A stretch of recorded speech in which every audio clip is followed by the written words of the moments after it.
Sabe aquela ideia fantástica que vocês têm, que está guardada na gaveta, que tem tudo para dar certo, mas falta um detalhezinho de nada? Pois é.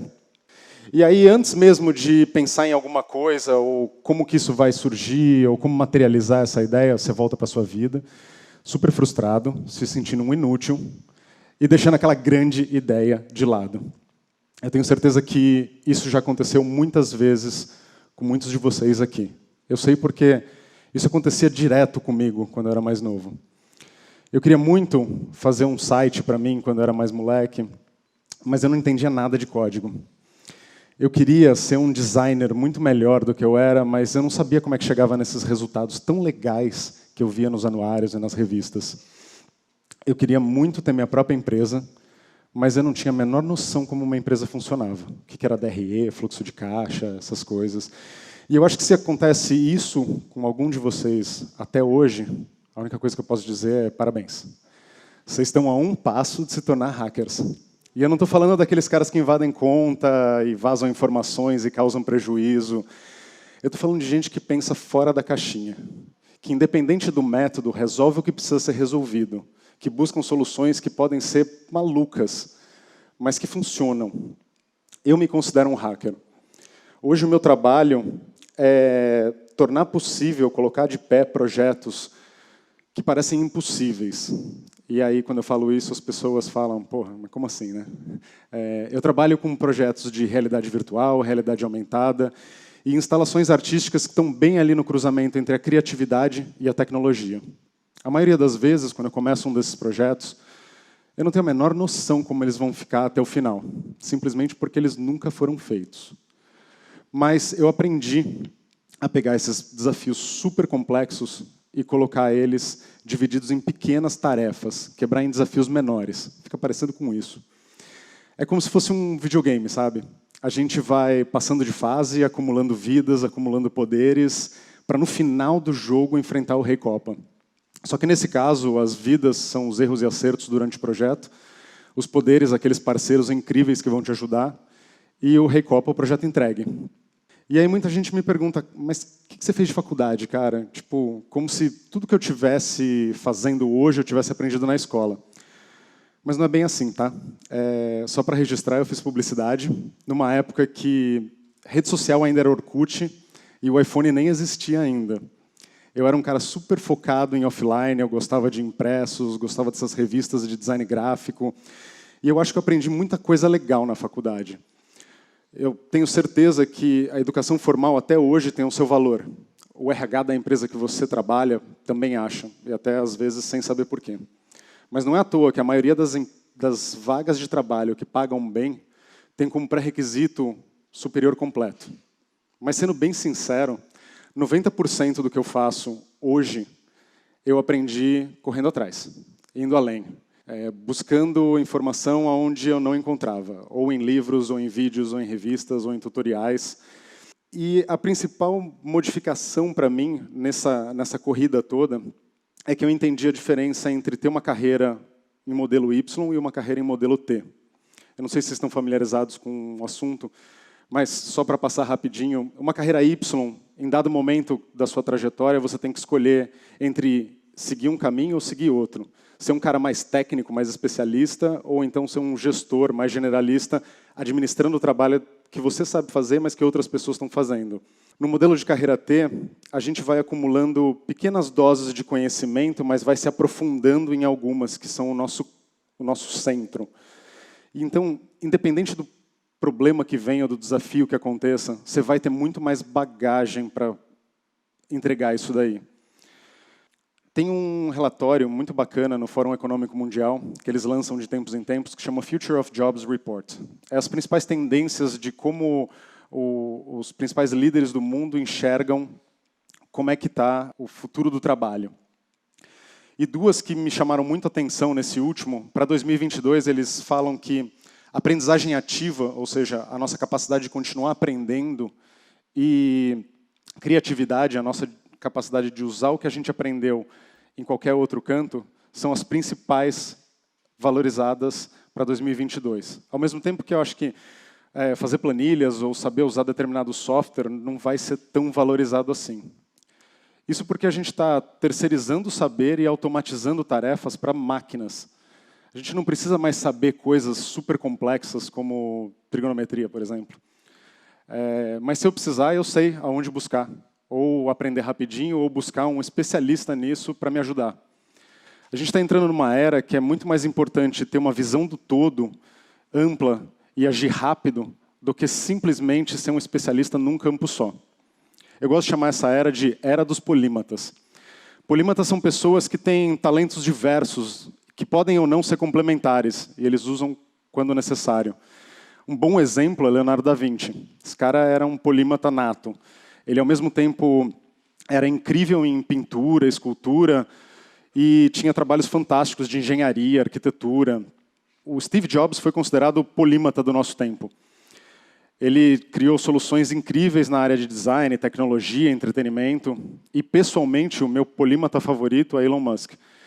Ele não só é o fundador de empresas super disruptivas como a Tesla Motors, a SpaceX, mas ele também se envolve diretamente nessas soluções. A gente não precisa mais ser só uma coisa ou outra. A gente não precisa ter só um rótulo. A gente pode ser várias coisas, ter vários talentos e usar eles quando for necessário. 2 anos atrás, eu estava com a minha esposa no MIT e vivendo naquela comunidade fantástica de alunos incríveis, professores fantásticos, eu aprendi um conceito que mudou minha vida. Todo mundo aqui já ouviu falar de multidisciplinar, certo? Quando a gente tem vários indivíduos com especialidades diferentes, trabalhando em conjunto. Lá no MIT eu aprendi um negócio que chama antidisciplinar. E não é que não tem disciplina nenhuma, tá, galera? Não é uma puta bagunça. Mas é quando a gente reúne profissionais para trabalhar em conceitos que não são disciplinas ainda. Então vamos supor que a gente pega e coloca na mesma sala um agrônomo, um designer, um engenheiro mecânico para pensar em colonização sustentável em outros planetas. A gente não tem ainda livros que falam sobre agricultura em Marte, ou arquitetura em gravidade zero, ou até como programar o seu robô para cozinhar proteína vegana. Mas se a gente não pensar em equipes antidisciplinares, isso jamais vai acontecer. Ok, vocês estão falando, bom, beleza, esse cara foi longe, né?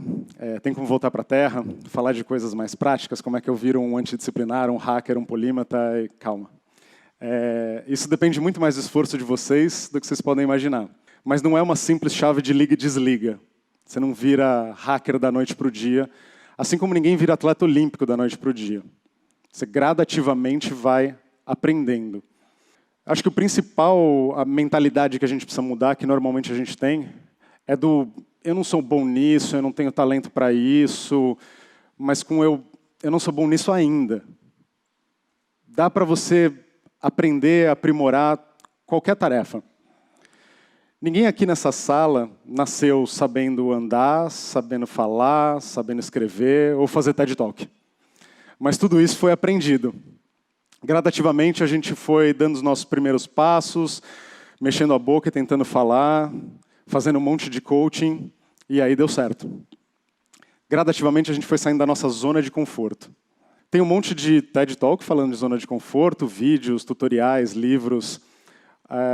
Tem um meme que eu adoro, que é esse aqui. Que você tem, tipo, a sua zona de conforto e, de fato, onde a mágica, a inovação acontecem. E para você sair de um lugar e ir para o outro, sair da zona de conforto e ir para onde a mágica acontece, tem uma parada que chama motivação. Sabe aquele filme de sessão da tarde, que o time está perdendo de lavada, e aí entra uma pessoa X no vestiário e faz aquele puta discurso legal, tal, o time fica todo motivado, e aí a galera entra e vence? Motivação tem muito a ver com isso. Tem a ver com achar o momento certo e um propósito claro. Se esse discurso todo acontecesse no começo, talvez não fizesse tanto sentido, porque não estava claro ainda o propósito, né? O pessoal não estava tão decepcionado. Para vocês terem um exemplo mais prático, na década de 60, os Estados Unidos tinha como principal motivação botar o homem na Lua, não provar que isso era possível, mas recuperar um orgulho nacional que eles estavam perdendo numa corrida para a União Soviética um tempão atrás já. E naquela época, o presidente John Kennedy fez um discurso fantástico que chama We Choose to Go to the Moon. Nós escolhemos ir para a Lua. E além de ser super motivador, ele estabelece uma meta de, no máximo, 10 anos, eles vão botar o homem na Lua. E 7 anos depois, Neil Armstrong estava lá, dando a primeira pegada no solo lunar. Mas ok, lá estou indo para o espaço de novo, né? Trazendo um exemplo mais próximo, que não demora 10 anos, eu tenho um amigo, o Caio, e ele fez um projeto super bacana, que chama 30 dias, 30 projetos.